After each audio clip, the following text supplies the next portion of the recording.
Welcome to my YouTube channel physics with Sajal. আজকে আমরা ছায়ার বইয়ের কোয়ান্টাম থিওরির বেসিক লেভেল নিউমেরিক্যালের 16 দাগ থেকে শুরু করব। তো ফার্স্ট কোশ্চেনটা বলছে যে ল্যাম্ডা তরঙ্গদৈর্ঘ্যে বিকিরণ একটি ধাতব পৃষ্ঠের উপর আপতিত হলে নিবৃত্তি বিভবের মান হয় 4.8 ভোল্ট। যখন ওই ধাতব পৃষ্ঠের উপর 2 ল্যাম্ডা তরঙ্গদৈর্ঘ্যে বিকিরণ আপতিত হয় তখন নিবৃত্তি বিভবের মান হয় 1.6 ভোল্ট। তাহলে পৃষ্ঠটির প্রারম্ভিক তরঙ্গদৈর্ঘ্যের মান কত? আমাদের বলা আছে যে যখন ল্যাম্ডা তরঙ্গদৈর্ঘ্যের বিকিরণ এসে পড়ে তখন আমাদের নিবৃত্তি বিভবের মান হয় অর্থাৎ V0 হয় 4.8 ভোল্ট। আর যখন 2 ল্যাম্ডা তরঙ্গদৈর্ঘ্যের বিকিরণ এসে পড়ে তখন এই নিবৃত্তি বিভবের মান হয় 1.6 ভোল্ট। তাহলে এক্ষেত্রে আমাদের ল্যাম্ডা 0 অর্থাৎ পৃষ্ঠটির প্রারম্ভিক তরঙ্গদৈর্ঘ্যের মান সেটা বের করতে হবে। এখন আমরা এটি জানি যে E × V0 আমাদের হয় h nu মাইনাস W0। তো এখানে আমাদের ল্যাম্ডা বের করতে বলেছে, তো পুরো ইকুয়েশনটাকে আমাদের ল্যাম্ডার সাহায্যে লিখতে হবে। তো আমরা এটা আবার জানি যে W0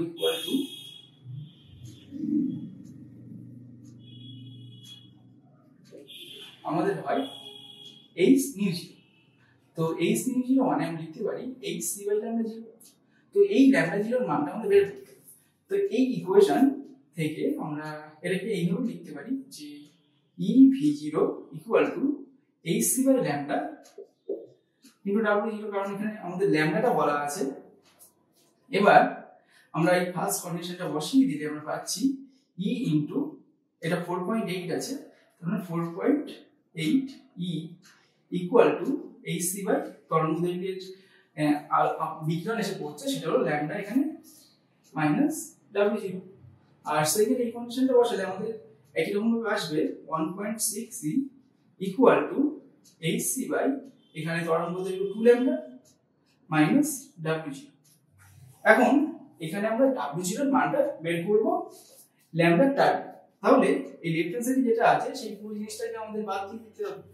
তো সেটা বাদ দেওয়ার জন্য আমরা একটা কাজ করতে পারি যে টোটাল ইকুয়েশনটাকে 3 দিয়ে গুণ করে দিতে পারি।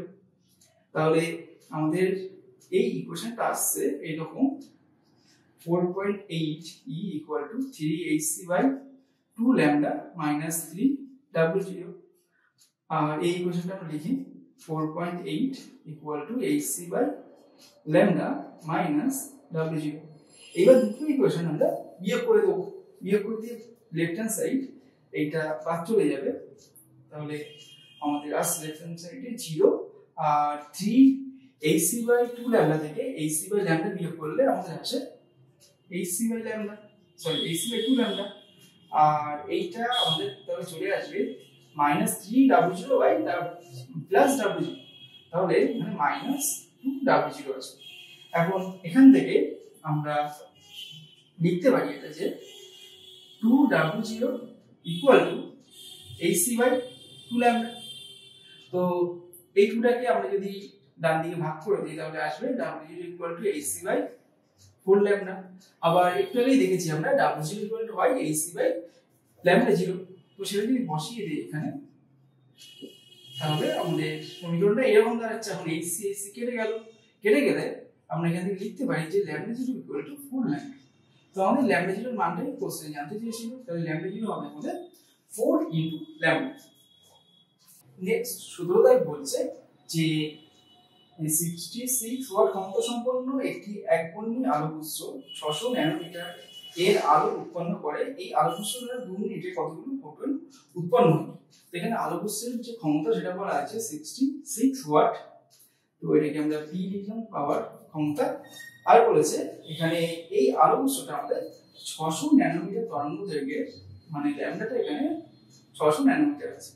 আর বলেছে যে তাহলে এই আলোকউৎস দ্বারা 2 মিনিটে কতগুলো ফোটন উৎপন্ন হবে সেটা আমাদের বের করতে হবে। অর্থাৎ 2 মিনিটে উৎপন্ন ফোটনের সংখ্যা n এর মানটা আমাদের বের করতে হবে। এখন আমরা এটা লিখতে পারি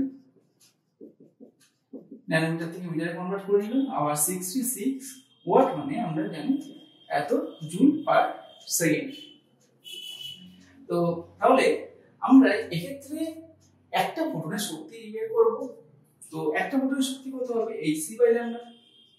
তো hc/λ ইকুয়াল টু আমরা এটা লিখতে পারি 1240 বাই ল্যামডা, যেখানে ল্যামডাটা আমাদের ন্যানোমিটারে হবে। তো এটা না বললে আমাদের চলতো। তো তাহলে এই জায়গায় আমরা 1240 বাই ল্যামডা মানে 600 বসিয়ে দেব। এত ইলেকট্রন ভোল্ট হলো একটা ফোটনের শক্তি। এখন আমরা আমাদের সময়টা বলে দিয়েছে, এখানে সময় বলেছে কি, সেটা বলেছে 2 মিনিট। তাহলে এই যে আলো বস্তুটা আছে সেটা 2 মিনিটে কতটা শক্তি বিকিরণ করছে সেটা আমরা ফার্স্টে বের করব। কিভাবে বের করব? আমাদের আলো বস্তুর শক্তি বলেছে 66 ওয়াট মানে 66 জুল পার সেকেন্ড। তো অর্থাৎ আমরা বলতে পারি যে 1 সেকেন্ডে এই আলো বস্তুটা আমাদের 66 জুল পরিমাণ শক্তি উৎপন্ন করছে। তাহলে 2 মিনিট অর্থাৎ 120 সেকেন্ডেও কতটা শক্তি উৎপন্ন করবে সেটা আমাদের বের করতে হবে। তাহলে এর সাথে সিম্পল গুণ করে দেবো আমরা। গুণ করে দিলে এখানে সেকেন্ড কেটে গেল।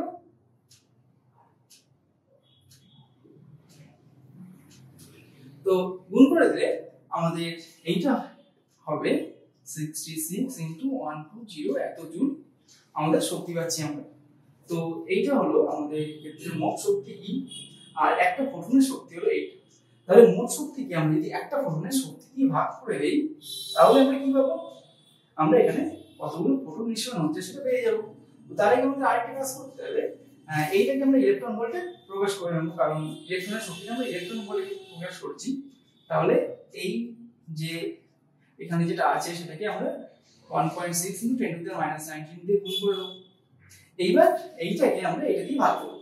তাহলে নাম্বার অফ ফোটন অর্থাৎ কতগুলো ফোটন এখান থেকে বের হচ্ছে সেটা আমাদের আসবে 66 × 120 আর এর নিচে আছে 1.6 × 10⁻⁹ আর এইটা দিয়ে আমরা ভাগ করছি। আচ্ছা এটাকে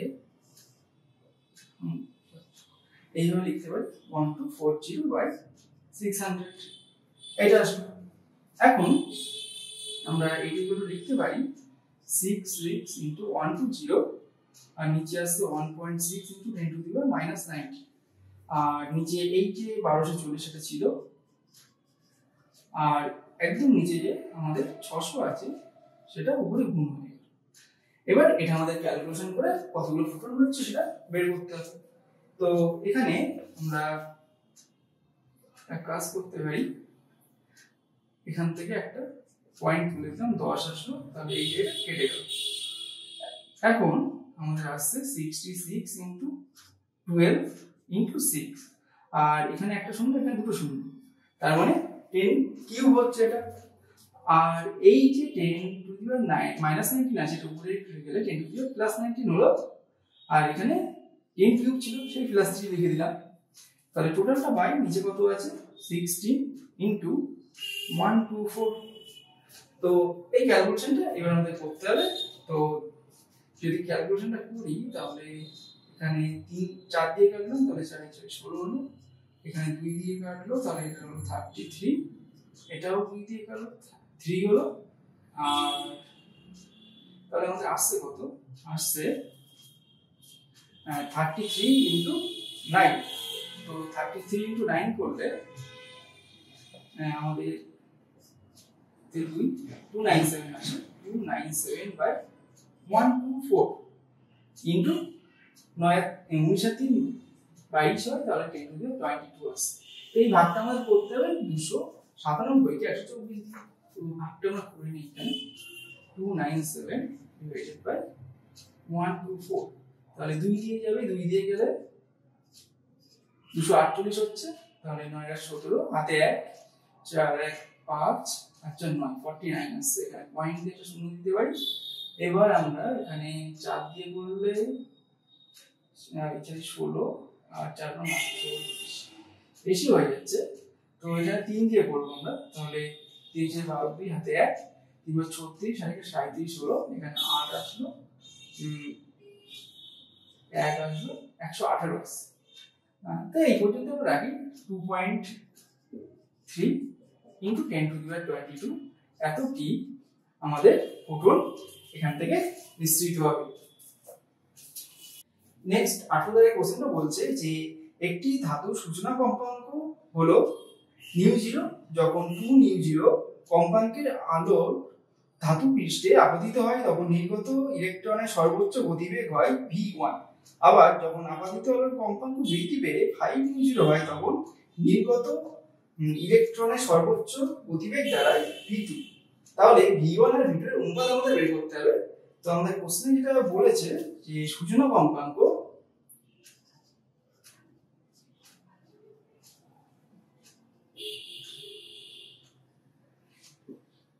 এটা আমাদের নিউ 0 বলা আছে।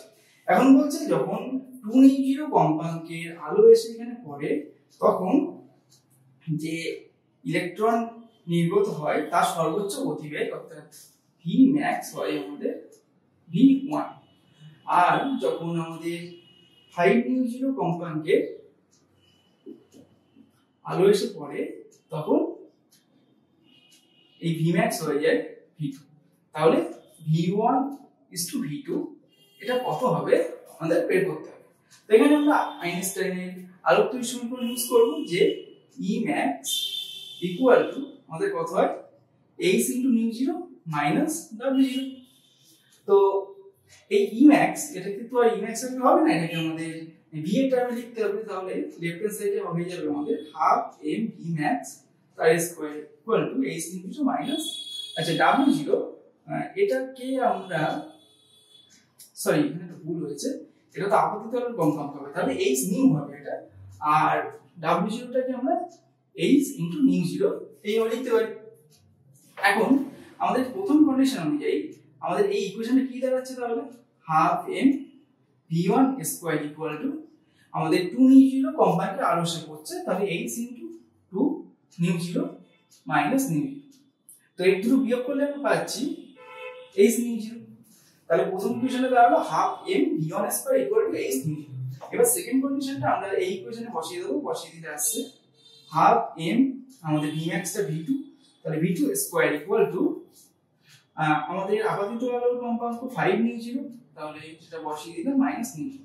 তো এটা বিয়োগ করলে আমাদের 4h নিউ 0 হবে। এখন এই দুটো ইকুয়েশন থেকে আমাদের v1 আর v2 এর অনুপাত বের করতে হবে। তো দুটো ইকুয়েশনটা ভাগ করে দিলে আমাদের v1 square by v2 square এই অনুপাতটা পাবো। তো ভাগ করে দিলে আমরা দেখতে পাচ্ছি লেফট হ্যান্ড সাইডে এই হাফ m v1 স্কয়ার আর নিচে আসছে half m v2 square equal two h new 0 minus 4h new 0। এখানে হাফ m কেটে গেল আর এখানে h কেটে গেল, নিউ 0 কেটে গেল তাহলে আসবে 1/4। তাহলে v1 square by v2 square equal to আসছে আমাদের 1/4। আর বোথ সাইডে যদি স্কয়ার রুট করে দেই তাহলে আমাদের কি আসবে v1 by v2 equal to root over 1/4 তার মানে 1/2। তাহলে এখান থেকে আমরা বলতে পারি v1 আর v2 এর অনুপাত হচ্ছে আমাদের 1:2। নেক্সট কুইজের কোশ্চেনটা আমাদের বলছে যে কোন ধাতুর কার্য অপেক্ষক 0.1 ইলেকট্রন ভোল্ট এর আলোকতড়িৎ মিশ্রণের প্রারম্ভিক কম্পাঙ্ক কত? তো এর কার্য অপেক্ষক অর্থাৎ w0 আমাদের বলা আছে 0.1 ইলেকট্রন ভোল্ট, তাহলে এর নিউ 0 অর্থাৎ প্রারম্ভিক কম্পাঙ্ক কত হবে সেটা আমাদের বের করতে হবে। তো আমরা এটা জানি যে w0 equal two h into new 0 হয়। তাহলে এখান থেকে আমরা নিউ 0 ইকুয়াল টু লিখতে পারি w0 বাই h। w0 এর মান আমাদের বলা আছে 0.1 ইলেকট্রন ভোল্ট, তাহলে এটা আমরা 1.6 ইনটু -90 দিয়ে গুণ করে দেব। আর h এর মান আমরা জানি 6.626 ইনটু 10 টু দি -34। তখন এটা ক্যালকুলেশন করলে আমাদের এই নিউ 0 এর মানটা বেরিয়ে যাবে, এত একক হবে হার্টজ। তো এখানে আমরা এটা কাটাকুটি করে অ্যাপ্রক্সিমেটলি 4 বলতে পারি। আর এইটা কে আমরা 1/4 লিখলাম, তাহলে 10 টু দি -1 -1 থেকে লিখলাম। আর এই -19 আছে নিচে থেকে -34 উপরে উঠে গেলে আমাদের +34 হয়ে যাবে।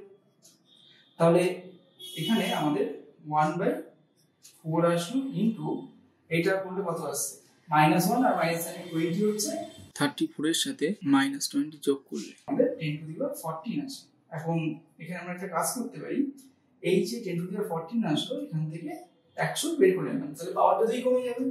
2 কমে গেলে ইনটু 10 টু দি পাওয়ার আমাদের 12 হলো 54 এটা কাটাকুটি করলে 25 হচ্ছে, তাহলে 25 ইনটু 10 টু দি পাওয়ার 12 এত হার্টজ হচ্ছে আমাদের কম্পাঙ্ক। এটাকে আমরা এইভাবে লিখতে পারি 2.5 into 10 to the power 13 hertz. তো এটা হলো আমাদের অ্যান্সার অফ